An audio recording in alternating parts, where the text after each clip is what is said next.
नमस्कार दोस्तों, stock market studies में फिर से एक बार आपको बहुत बहुत स्वागत है। तो आज मैं फिर से आपके सामने कुछ इंपॉर्टेंस कंपनी का अपडेट शेयर करने वाला हूं। तो इस वीडियो को पूरा लास्ट तक देखना, क्योंकि इस वीडियो के अंदर कंपनीज के अपडेट तो मैं आपके साथ शेयर करूंगा ही, मगर बहुत सारे दोस्तों का कमेंट्स भी था कि इसके ऊपर जरूर अपडेट लेके आइए। तो नया 2 कंपनी के बारे में चर्चा करूंगा, तो प्लीज़ इस वीडियो को लास्ट तक देखना। तो फर्स्ट जो कंपनी है जिसका नाम है एफएल इंडिया लिमिटेड, जो बेसिकली एक आईटी सेक्टर से बिलोंग करने वाला कंपनी है और जो कैटेगरीज है वो small and mid cap type IT sector company है। तो इस कंपनी के बारे में चर्चा करूँ तो कंपनीज की जो पॉइंट है वो मैं आपको बता दूं। तो कंपनी का मार्केट कैप 18,780 करोड़ के आसपास है। कंपनी के R O C R O 15% के आसपास देखने को मिला। कंपनी के पी रेशियो 63 के आसपास है। कंपनी के इंडस्ट्रीज पी रेशियो 38 के आसपास है। मतलब कंपनी का ओवरऑल बात करूँ, कंपनी का जो सिचुएशन है अभी, उस सिचुएशन के बेसिस में कंपनी का वैल्यूएशन थोड़ा सा हाई लगा। कितना हाई है मैं एक बार आपको चार्ट के हिसाब से दिखा देता हूँ। पी रेशियो एक टाइम चला गया था 162 के आसपास, और वो आज कहाँ पे है, आज है 60 के आसपास। तो कंपनी का ओवरऑल जो सिचुएशन है वो सिचुएशन कोविड के टाइम में जो पी रेशियो का रेंज था अराउंड 40% के आसपास, उसी लेवल तक आ चुके हैं। फिर भी कंपनी का करंट जो पी रेशियो है और कंपनी का 5 साल की एवरेज पी रेशियो जो है वो सेम टू सेम है। मतलब यहाँ पे चिंता करने का कोई जरूरत नहीं है, क्योंकि कंपनी फिर से यहाँ से रीबैक कर सकते हैं, यहाँ से यू टर्न ले सकते हैं। तो कुछ भी हो, मार्केट के ऊपर डिपेंड करेगा कंपनी क्या करने वाले हैं। तो आईटी सेक्टर में कुछ दिनों से लगातार एक प्रेशराइज है अराउंड एक साल तक, क्योंकि चार्ट अगर देखें तो चार्ट में देखिए किस तरीके से वोलेटिलिटी है और किस तरीके से एक ही रेंज के ऊपर इतने दिनों से काम कर रहा है। देखिए कंपनी जब लगातार भाग रहे थे कोविड के टाइम में, तब कोविड के टाइम में इसका प्राइस था 170 रुपीज़। वहाँ से कंपनी जो हाइक किया 1500 रुपीज़ के आसपास। ऑलमोस्ट आप बोल सकते हैं कंपनी का जो रिटर्न मिला वो कितने परसेंटेज का रिटर्न मिला, अराउंड 700 से 800%। तो 700% मतलब 7 गुना रिटर्न दे चुके हैं कंपनी लास्ट 3 ईयर्स में। और लास्ट 2 ईयर से कंपनी के ऊपर कुछ खास परफॉर्मेंस ही नहीं हो रहा है। कंपनी एक ही रेंज के ऊपर ट्रेड किया जा रहा है, नीचे आए ऊपर जाने का कोशिश किया, फिर से नीचे आए, फिर से ऊपर जाने का कोशिश किया। इसी बेसिस में एक ट्रेड बना। ट्रेड किस तरीके से बना आप देखेंगे तो यहाँ पे शोल्डर, उसके बाद एक बिग हेड बना, उसके बाद एक शोल्डर बने। फाइनली क्या हुआ, फाइनली ब्रेकआउट तो हुआ, मगर इस ब्रेकआउट के ऊपर कोई भी कैंडल अभी तक क्लोजिंग नहीं दिया। इसलिए मैंने अभी तक एंटी इस कंपनी के ऊपर नहीं लिया, क्योंकि देखिए रूल्स को ब्रेक करके कभी भी मैं काम नहीं करता हूँ। क्योंकि रूल्स हमेशा अगर फॉलो करके आप काम करेंगे तो वहाँ पे पॉसिबिलिटी ज़्यादा होगा टारगेट पाने में। क्योंकि मार्केट में जो लोग आपको बता रहे हैं कि 100% स्ट्रेटजीज में प्रॉफिट मिलेगा, मेरे हिसाब से वो आपको बेवकूफ़ बना रहा है। ऐसे कोई स्ट्रेटजीज हुआ नहीं, ऐसे कोई स्ट्रेटजीज है नहीं जहाँ पे 100% प्रॉफिट मिलेगा। हाँ, आप बोल सकते हैं मुझे प्रॉफिट जब तक ना मिले तब तक मैं वेट करूंगा, वो अलग बात है। आप 70-80% लॉस लेकर बैठे हुए हैं, 90% लॉस लेकर बैठे हुए हैं, तो कब उसका मतलब कुछ न्यूज़ आ जाए तब वो रॉकेट बन जाएगा, तब आपका प्रॉफिट हो जाएगा, आप तो कहेंगे कि मेरा प्रॉफिट हो गया। इसको मतलब टेक्निकली चार्ट में नहीं कहा जाता है इसको। आपका मतलब आपका कोई टाइम पीरियड होगा कि इतने टाइम के बाद टारगेट मिलेगा। देखिए मैं हमेशा 1 साल से 1.5 साल तक वेट करता हूँ किसी भी स्विंग ट्रेडिंग के ऊपर। वो भी डिपेंड करता है कितने परसेंटेज का रिटर्न मिलेगा।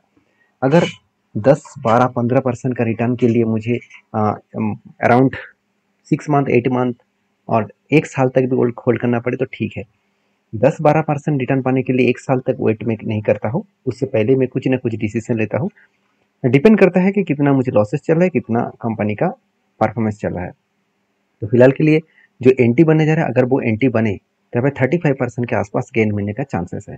अभी 35% लेने से पहले मैं कुछ पॉइंट्स को मैं आपके साथ शेयर करूंगा कि मैं क्यों इस कंपनी के ऊपर पॉजिटिव हूँ। क्योंकि इस कंपनी का अगर सेल्स का आंकड़ा देखेंगे तो आप चौंक जाओगे। हर साल में हर क्वार्टर में कंपनी पिछले क्वार्टर्स को बीट करके आगे बढ़े। आप लास्ट 4 क्वार्टर्स को देख लीजिए, 357, 407, 431, 499, 506। तो एक भी साल ऐसे नहीं लगेगा कि हाँ पिछले सालों को कंपनी बीट नहीं कर पाए, आप खुद ही देख सकते हैं। तो क्वेश्चन यही है कि जो कंपनी इतने शानदार तरीके से सेल्स को मेंटेन किया, एक्सपेंस को कंट्रोल किया, उसके बाद नेट प्रॉफिट को भी हाईएस्टली जनरेट किया, तो क्या वो कंपनी बेकार हो सकते हैं? मेरे हिसाब से तो नहीं। बाकी कंपनी का बैलेंस शीट भी देखेंगे तो जो कंपनी के रिजर्व से 6 करोड़ था लास्ट 6 ईयर में, वो आज कितना हो चुके हैं, करीबन 2400 करोड़ के आसपास। और कंपनी का बोरिंग्स जीरो था, 183 करोड़ के आसपास कंपनी का बोरिंग्स देखने को मिला। और टोटल जो फिक्स्ड एसेट है वो भी यहाँ पे बढ़ता हुआ देखने को मिले। और कंपनी का जो CWIP है वो भी ना के बराबर देखने को मिला है। अभी कंपनी के ऊपर चीज़ों को पहले समझिए एज ए इन्वेस्टर, मैं यहाँ पे आपको दिखा देता हूँ। एज ए इन्वेस्टर कंटिन्यूसली इस कंपनी के ऊपर बाइंग करते चले जा रहे हैं, क्योंकि म्यूचुअल फंड ने होल्डिंग बढ़ा दिया है। म्यूचुअल फंड के पास से 4.5% होल्डिंग था, वो बढ़ के 11% हो चुके हैं। और एफएस के पास 14.5% होल्डिंग था, वो आज 14.5% ही है, बीच में थोड़ा सा कम हो चुके हैं। मतलब इंस्टीट्यूशन चाहते हैं इस कंपनी के ऊपर कंटिन्यू करने के लिए, तो हम लोग क्या बेवकूफ़ बनेंगे? बिल्कुल नहीं। जब इस कंपनी के ऊपर एंट्री बनेगा तो मैं जरूर एंट्री लूंगा। और प्लीज़ रिक्वेस्ट करूंगा, मेरे ट्रेड देखकर आप कभी भी ट्रेड मत लेना, जहाँ पे बहुत बड़ा जोखिम है, बहुत बड़ा लॉसेस होने का चांसेस रह सकता है। तो आपकी ओपिनियन के हिसाब से काम करना, मेरे तरफ से सारी चीज़ों को सीखना, क्योंकि मैं कोई सेबी रजिस्टर्ड पर्सन नहीं हूँ कि मैं आपको बाई सेल का रिकमेंड करूँ। मेरा कोई भी यहाँ पे रिकमेंडेशन नहीं है कि यहाँ पे बाई करो, यहाँ पे सेल करो, ऐसा कोई रिकमेंडेशन नहीं है। मैं चाहता हूँ आप आपके हिसाब से काम करें। तो नेक्स्ट जो कंपनी है जिसका नाम है जेन टेक्नोलॉजीज लिमिटेड। तो बहुत दिनों से मुझे कमेंट्स किया जा रहा था इस कंपनी के बारे में अपडेट ले आने के लिए। लास्ट 2 डेज पहले ही एक दोस्तों ने कमेंट किया, और 2 हफ्ते पहले भी एक कमेंट्स आया था। तो आज फाइनली उसके ऊपर मैं आपके साथ कुछ डेटा शेयर करूंगा। तो जेनटेक के ऊपर मैं बात करूं, तो अगर मैं इसका पेयर कंपनी से बात करूं, तो जेनटेक एक एरोस्पेस एंड डिफेंस सेक्टर के साथ जुड़े हुए कंपनी है। क्योंकि जेनटेक का अगर बिजनेस को समझेंगे तो जेनटेक क्या करते हैं, ड्रोन का बिजनेस करते हैं। ड्रोन मैन्युफैक्चरिंग डेवलपमेंट उसके ऊपर काम करते हैं। साथ ही साथ देखा जाए तो डिफेंस सेक्टर में बहुत सारे अलग अलग प्रोडक्ट है जिसके ऊपर काम करते हैं। एक बार चलो ऑफिशियली वेबसाइट में विजिट कर देता हूँ, और भी आपको क्लियर हो जाएगा एक्चुअली कंपनी काम क्या करते हैं। आप देख सकते हैं जिस तरीके से रडार सिस्टम है, ड्रोन सिस्टम है, तो एंटी ड्रोन सिस्टम, साथ ही साथ आप देख सकते हैं अलग अलग कैटेगरीज के जो रडार सिस्टम है, वर्चुअल जो सिमुलेशंस है, इसके ऊपर कंपनी काम करता है। तो टेक्नोलॉजी बेसिस कंपनी है, और इस कंपनी को लगातार ऑर्डर मिला है। और इसका जो क्लाइंट है, क्लाइंट कौन सा है आप देखते हैं, इंडियन आर्मी इसका क्लाइंट है। उसके साथ साथ आप देखेंगे तो आर्मी इसका क्लाइंट्स है, स्पेशल फोर्स भी इसका क्लाइंट्स है। साथ ही साथ और भी देखिए, नेवी इसका क्लाइंट्स है, इंडियन नेवी भी इसका क्लाइंट्स है। साथ ही साथ इंडियन आर्मी भी इसका क्लाइंट्स है। साथ ही साथ डीआरडीओ, और साथ ही साथ देखा जाए तो आप देख सकते हैं अलग अलग बड़े बड़े दिग्गज दिग्गज क्लाइंट इसके पास है, जिस क्लाइंट्स को वो खुद के प्रोडक्ट को सेल एंड डिस्ट्रीब्यूशन करते हैं। तो जेनटेक के ऊपर गुड पॉइंट सही है कि जेनटेक बहुत शानदार काम कर रहा है। अगर मैं इसका परफॉर्मेंस को देखूं तो वैल्यूएशन हाई है, कोई बात नहीं, पूरा का पूरा सेक्टर के वैल्यूएशन हाई है, तो इसका तो हाई रहेगा ही, क्योंकि सारे सेक्टर अगर भाग रहा है तो कंपनी क्यों पीछे रहेंगे। जिसका परफॉर्मेंस ठीक है, इनकम अच्छा है, डेप जीरो है, और आरओसी आरओई आपको बेस्ट दिखेगा। तो कहने का मतलब है कंपनी का क्वार्टरली जो रिजल्ट है वो इस बार भी हाईएस्ट देखने को मिला। कंपनी इस बार भी 140 करोड़ के आसपास सेल्स को इंक्रीज किया क्वार्टरली। और एक्सपेंस को मिटाने के बाद कंपनी का नेट प्रॉफिट जो 23 करोड़ था वो बढ़ के 38 करोड़ बन चुके हैं। मतलब जो नेट प्रॉफिट है वो भी देखा जाए तो कंपनी के ऊपर नेट प्रॉफिट लगातार बढ़ते चले गए। तो एक गुड पॉइंट्स है, जो पॉइंट्स कंपनी को आगे बूस्ट करने के लिए काफ़ी है। तो बाकी एज ए इन्वेस्टर, प्रोमोटर से लेकर एफएसडीएस पब्लिक, हर किसी के पास आपको इन्वेस्टमेंट देखने को मिल चुकी है। तो मैं ज़रूर रिक्वेस्ट करूंगा इस कंपनी के ऊपर काम करने से पहले सारी चीज़ों को पहले समझिए, उसके बाद काम करिए, क्योंकि इसका बैलेंस शीट जो है वो भी लगातार इंक्रीज हुआ है। जैसे रिजर्व देखा जाए तो कंटिन्यूसली रिजर्व बढ़ता हुआ देखने को मिले, बोरिंग्स ना के बराबर है, और कंपनी के फिक्स्ड एसेट भी पॉजिटिवली ग्रोथ हुआ। तो मुझे लगता है इस कंपनी के ऊपर आपको फोकस होना चाहिए, क्योंकि जेनटेक के ऊपर कुछ गुड पॉइंट्स है। जैसे आप देखेंगे तो India Zen Technologies sees best day in 10 months on patents win है। मतलब कुछ पेटेंट्स कंपनी विन कर चुके हैं, मतलब जीत चुके हैं। कंपनी कुछ पेटेंट्स बना चुके हैं खुद के नाम पे, तो जिसके चलते कंपनी लगातार 10 मंथ्स में भागते चले जा रहे हैं। और एक गुड पॉइंट्स जो है वो आप देख सकते हैं, जेन टेक्नोलॉजीज सोर्सेज के माध्यम से बताया जा रहा है कि गवर्नमेंट ऑर्डर और रुपीज 930 मिलियन का, तो 930 मिलियन रुपीस का टोटल ऑर्डर कंपनी को मिला, वो भी गवर्नमेंट की तरफ से। तो सोचिए कंपनी का अगर इस तरीके से ऑर्डर मिलते रहेंगे, क्या कंपनी चुप बैठेंगे? बिल्कुल नहीं। आप चीज़ों को पहले समझिए। इसीलिए मैं इस सारे पॉइंट्स इसलिए दिखा रहा हूँ क्योंकि कंपनी का जो ग्रोथ है वो लगातार बढ़ते चले जा रहा है। उसी बेसिस में अगर चार्ट को देखा जाए, जब एक ट्रेड बना था कप विथ 100% का, तब मैंने आपके साथ शेयर भी किया था। फाइनली ब्रेकआउट हुआ, ब्रेकआउट कन्फर्मेशन हुआ, रीटेस्ट किया, उसके बाद देखिए कंपनी टारगेट को अचीव किया। तो 29% का जो टारगेट मिला वो कितने दिनों में मिला? जो एंटी लेवल है उस लेवल से अगर मैं टारगेट तक देखूँ तो 104 डेज में, अराउंड आप बोल सकते हैं 3 साढ़े 3 मंथ के अंदर अंदर। तो क्वेश्चन ये है, क्या फिर से इस जगह पे कोई एंट्री बन सकता है? मैं रिक्वेस्ट करूंगा कोई भी कंपनी के ऊपर जहाँ पे कोई ट्रेड, मतलब कोई रेंज ना बने, उसके ऊपर ट्रेड मत लीजिए, मत लीजिए। क्यों? क्योंकि आपको पता ही नहीं है कि वो अभी कहाँ पे जाने वाले हैं।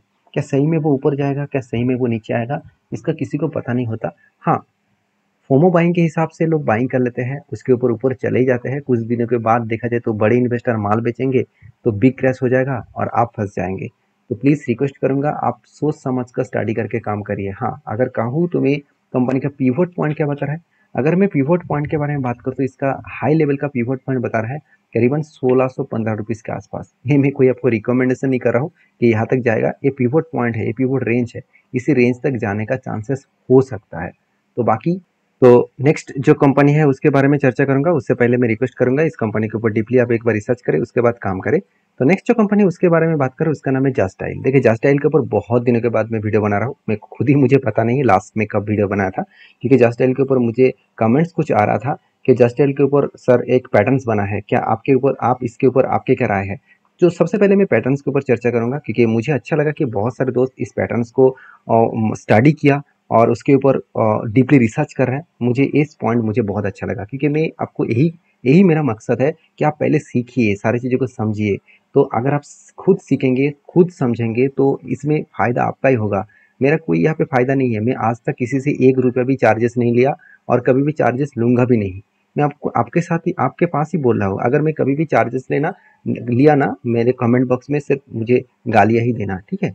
तो यहाँ पे देखिए जो पैटर्न्स क्रिएट हुआ है वो कुछ इस तरीके से, पहले एक छोटा सा शोल्डर बना, उसके बाद एक बिग हेड बना, उसके बाद 2 बार शोल्डर बना और फाइनली यहाँ पे ब्रेकआउट हुआ। देखिए जब ब्रेकआउट होता है ना, एक चीज़ को पहले समझिए आप, जब ब्रेकआउट होगा उसके बाद एक ब्रेकआउट कंफर्मेशन भी चाहिए, मतलब ब्रेकआउट कैंडल के ऊपर एक क्लोजिंग कैंडल चाहिए तो ब्रेकआउट कंफर्मेशन मिलेगा। और अगर इस हाई लेवल में इसका ब्रेकआउट कंफर्मेशन मिले तो इंतजार कर लेना। अगर आपके पास ज़्यादा क्वांटिटी ऐड करने का मतलब आप सोच रहे कि ज़्यादा क्वांटिटी के साथ मैं काम करूंगा, तो यहाँ पे मैं क्या करता हूँ, इस जगह पे कुछ क्वांटिटी ऐड कर लेता हूँ। जब नीचे रीटेस्ट करेगा तो मैं बाकी क्वांटिटी ऐड कर लेता हूँ। मान के चलिए, मैं एग्जांपल दे रहा हूँ, मान के चलिए यहाँ पे मुझे 100 क्वांटिटी ऐड करना है, मैं एग्जांपल दे रहा हूँ।